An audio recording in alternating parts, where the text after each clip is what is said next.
Baik para hadirin jemaah majelis ta'lim, dalam pertemuan kita yang lalu kita membahas tentang sunnah hayat, yakni sunnah-sunnah solat yang apabila tertinggal itu tidak harus kita sujud sahwi. Lain halnya kalau sujud sahwi itu apabila kita tertinggal doa kunut misalkan, itu sujud sahwi. Kemudian tasahud awal kita ketinggalan, itu harus diganti dengan sujud sahwi. Tetapi kalau sunnah hayat seperti raf'ul yadaini inda takbiratul ihram, mengangkat kedua tangan kita ya ketika takbiratul ihram itu sunnah. Mengangkat tangan itu sunnah ya. Mengangkat tangan itu termasuk sunnah. Terserah kita mengangkatnya apakah lurus dengan bahu, apakah lurus dengan sejajar dengan telinga kita, itu menurut pendapat imam kita ya, sejajar dengan telinga. Kemudian mengangkat tangan ketika ruku dan bangkit dari ruku itu juga termasuk sunnah. Kemudian meletakkan tangan atas tangan kiri bersedekap itu juga termasuk sunnah ya. Bersedekap itu termasuk sunnah ya. Kasarnya walaupun tidak bersedekap sah sholat kita ya. Tetapi letaknya di mana? Letaknya apakah di dada, apakah di bawah dada, di atas pusat, apakah di bawah pusat? Kalau menurut kita, menurut mazhab kita, letaknya di atas pusat, di bawah dada ya. Sini letaknya itu kalau menurut mazhab kita. Ada yang di dada, ada yang di bawah pusat. Berarti di bawah pusat berarti mengikuti mazhab Imam Hanafi ya. Ada itu yang mencong itu ceritanya zaman dulu, dia nak perang. Nah, perang ada pedang di sini, langsung ditariknya pedangnya ya. Itu jadi mencong ya. Kalau sebetulnya kalau yang mencong itu tidak ada riwayat sebetulnya, kalau yang mencong itu ya. Kalau yang mencong itu cuman ada yang mengatakan itu untuk menutup sini ya, tempat hawa katanya, hawa marah katanya itu. Cuman itu sebetulnya tidak ada riwayat sebetulnya. Yang ada riwayat itu yang di dada, di bawah pusat, di atas pusat, kemudian di bawah pusat. Itu ada riwayatnya. Memang itu menurut para imam-imam kita ya, tapi jangan jadi masalah. Terserah nak mencong nak apa terserah, itu sunnah ya.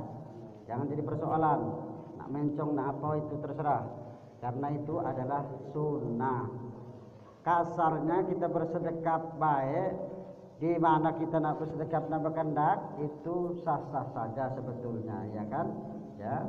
Nak mencong kiri nak mencong kanan, yang penting tangan kita di atas tangan kiri ya. Yang penting jangan tangan kanan di bawah, yang penting tangan kanan di atas tangan kiri, itu yang terpenting ya.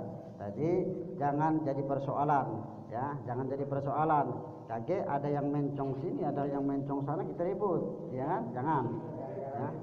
Ya itu sunnah. Jadi jangan salah paham ya, jangan jadi persoalan ya. Kaget jadi ribut seperti itu ya. Jadi ribut, kadang-kadang kita di kalangan kita lihat yang ini yang ini itu kan ribut kan masalahnya. Padahal itu kan tidak rukun, tidak wajib, sunnah ya. Itu jadi terserah, tidak jadi persoalan. Ini untuk mengetahui. Makanya kita belajar ilmu itu untuk mengetahui. Kalau sudah tahu kan kita enak ya. Oh yang seperti ini sunnah, walaupun tidak dilakukan juga tidak mengapa sebetulnya kan yang namanya sunnah. Kecuali rukun harus dilaksanakan ya, itu rukun. Karena kalau tidak dilaksanakan rukun sholat maka tidak sah sholat kita ya. Itu kemudian wa tawajjuhu, membaca doa iftitah Allahu akbar kabira walhamdulillahi katsira, itu termasuk sunnah ya. Itu juga termasuk sunnah.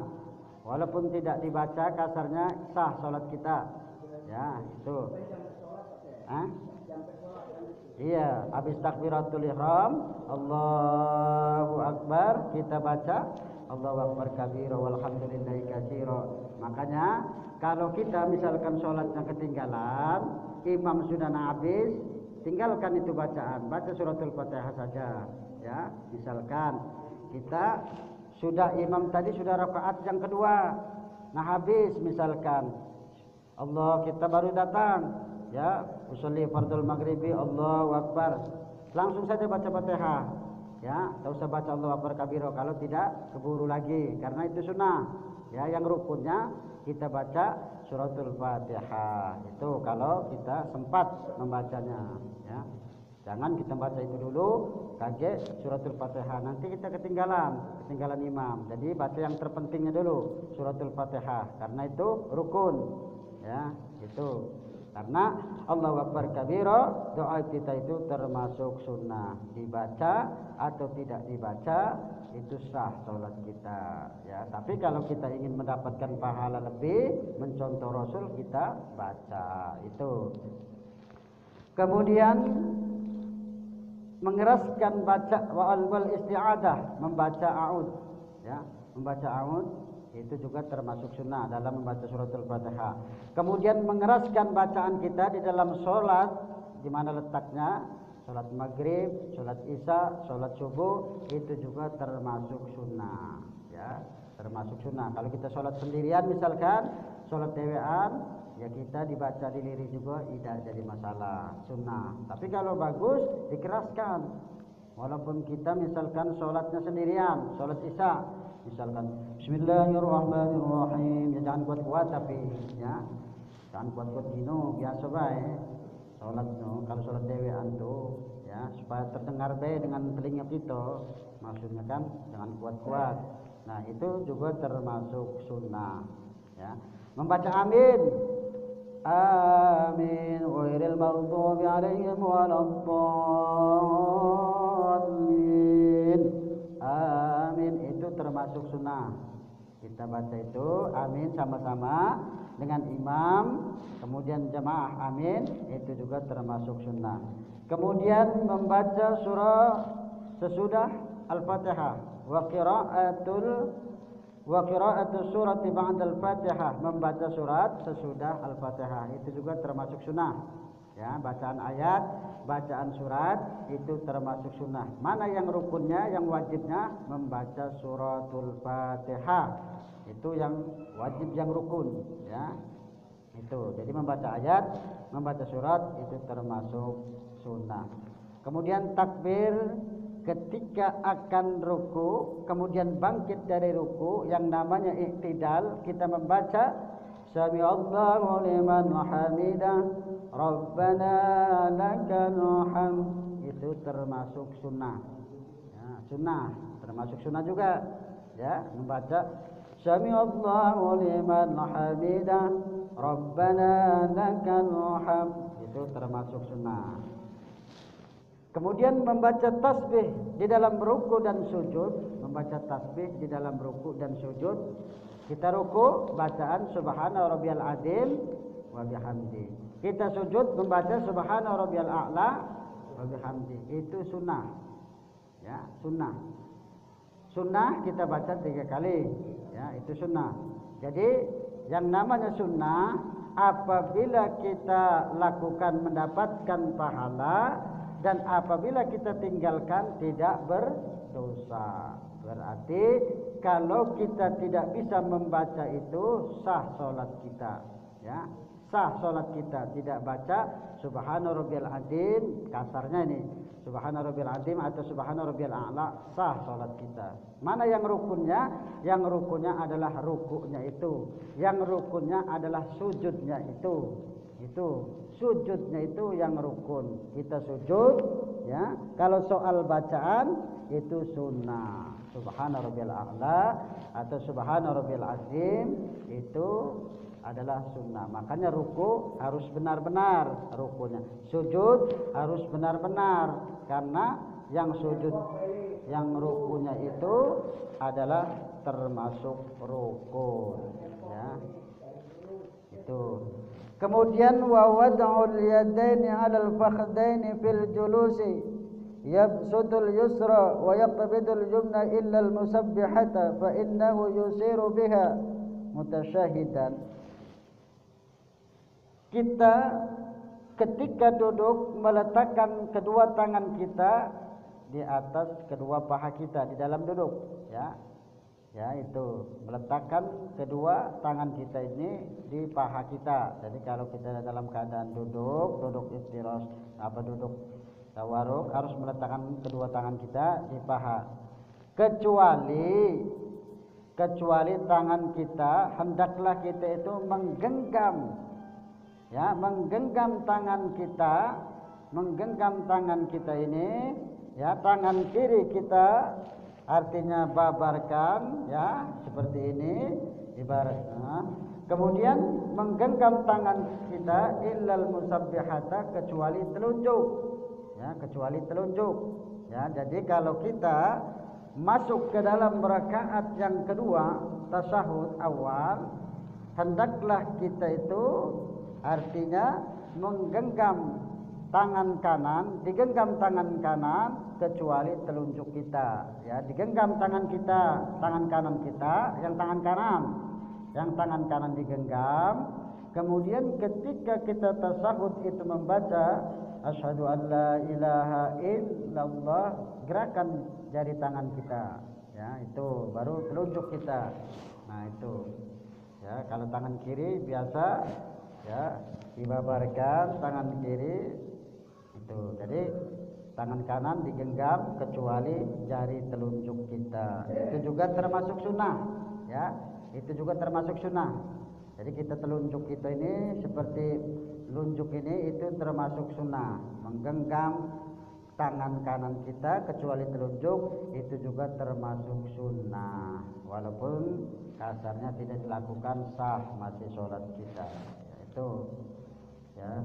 Jadi termasuk sunnah. Jadi biar kita tahu. Kemudian duduk iftiras, ya. Kemudian duduk di semua tempat duduk iftiras. Kemudian duduk tawarruk, ya, di dalam duduk yang akhir itu juga termasuk sunnah. Kemudian yang terakhir salam yang kedua. Salam yang kedua itu termasuk sunnah. Ya, assalamualaikum warahmatullahi wabarakatuh. Assalamualaikum warahmatullahi. Yang kedua itu sunnah. Yang pertama itu rukun, harus, ya. Yang pertama itu yang rukun, harus kita mengucapkan assalamualaikum warahmatullahi. Nah, ini yang rukun. Kalau yang kedua, assalamualaikum warahmatullahi, itu yang sunnah. Nah, itu dalam pertemuan kita yang lalu. Baik, akan kita lanjutkan. Masih ada waktu sedikit. Wal mar'atu tukhalifur rajula fi khamsati asya'a. Jadi dalam pertemuan kita kali ini kita akan membahas tentang perbedaan sholat antara laki-laki dan perempuan. Itu ada 5 perkara, ya. Wal mar'atu tukhalifur rajula fi khamsati asya'a, ya, yakni perbedaan sholat antara laki-laki dan perempuan itu ada 5 perkara. Farrajulu yujabi mirfaqai an jambaihi, kalau dia laki-laki merenggangkan siku-sikunya dari lambung, ya. Jadi ketika ruku dan sujud, kalau seorang laki-laki dia sholat, direnggangkannya siku-sikunya dari lambung, ya, seperti kita sholat seperti itulah, ya, direnggangkan, ya, direnggangkan dari siku-siku, dari lambung. Lain halnya dengan perempuan. Kalau perempuan dia harus dirapat, ya, dirapat. Jadi kalau dia sujud harus rapat dengan lambung, ya, dengan lambung. Kalau kita laki-laki itu harus direnggangkan, ya, kalau kita sujud, ya, seperti kita sholat inilah, ya, itu seperti sholat. Jadi harus direnggangkan siku-siku kita dari lambung kita. Itu perbedaan antara laki-laki dan perempuan. Kemudian wa yakillu batnahu an fakhdaihi fir ruku'i was sujudi, dan sedikit diangkat perut kita dari paha kita, diangkat sedikit, ya, perut kita ketika waktu ruku dan sujud. Ya, ini untuk laki-laki. Wa yajharu fi mawdi'il jahri, dan mengeraskan bacaannya ketika di tempat-tempat bacaan sholat itu harus dikeraskan, seperti sholat maghrib, sholat isya, kemudian sholat subuh. Nah itu dikeraskan kalau untuk laki-laki. Kalau untuk perempuan itu dilirihkan, jangan keras kalau untuk perempuan. Wa idza nabahu syai'un fis sholati sabbaha, dan apabila terjadi keraguan-raguan, terjadi kesalahan seorang laki-laki, bagi kaum laki-laki apabila terjadi kesalahan di dalam sholat tersebut, maka untuk mengingatkannya yakni mengucapkan subhanallah, ya, misalkan subhanallah, ya, kalau imamnya ngerti, ya, berarti subhanallah itu berarti salah, ya, tapi kalau tidak ngerti laju imamnya, ya, itu. Jadi kalau untuk mengingatkan imamnya salah, seorang laki-laki menegurnya dengan mengucapkan subhanallah.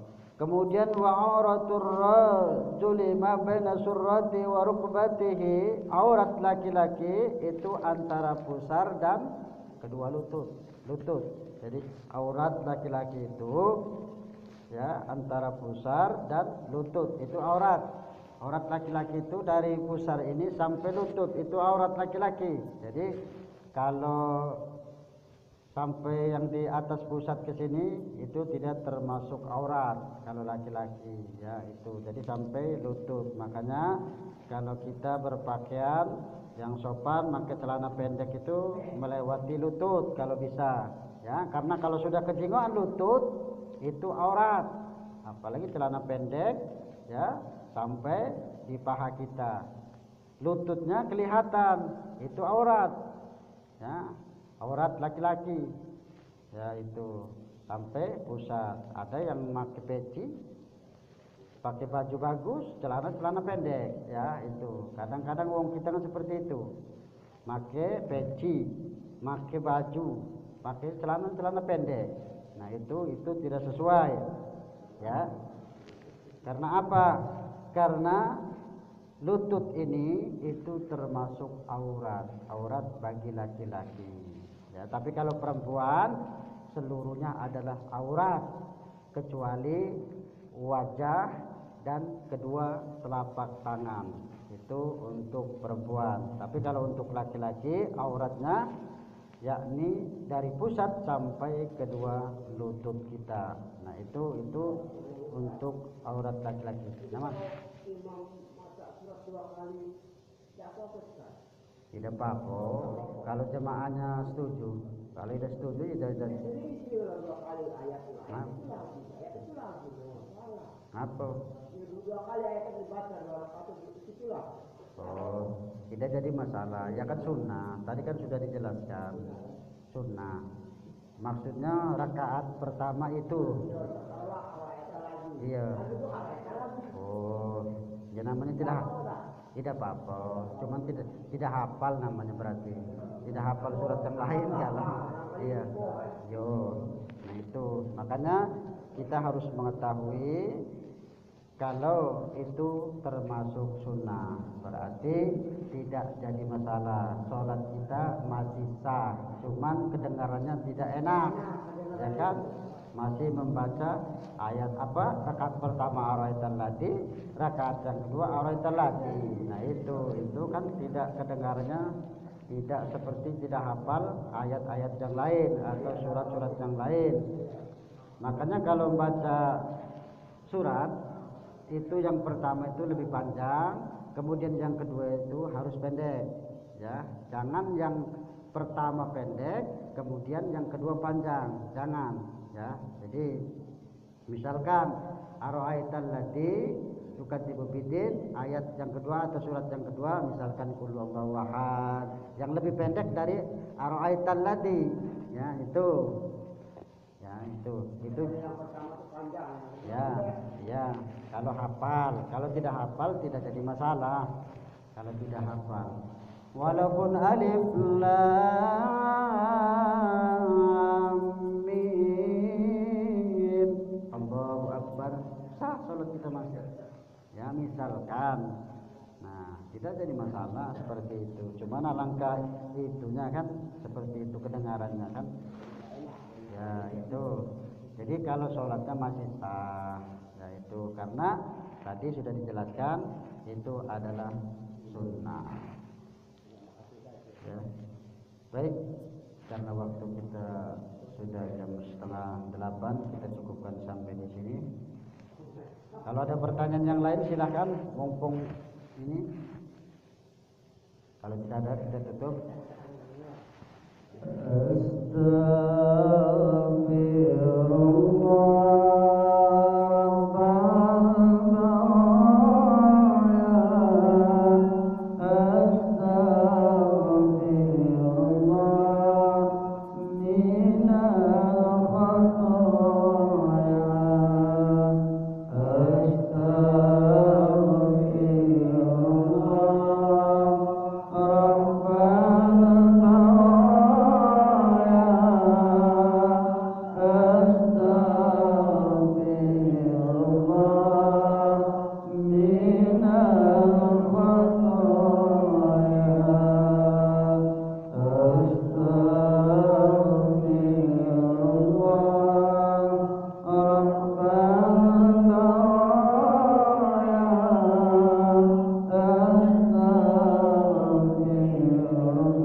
اللهم إنا نسألك علما نافعا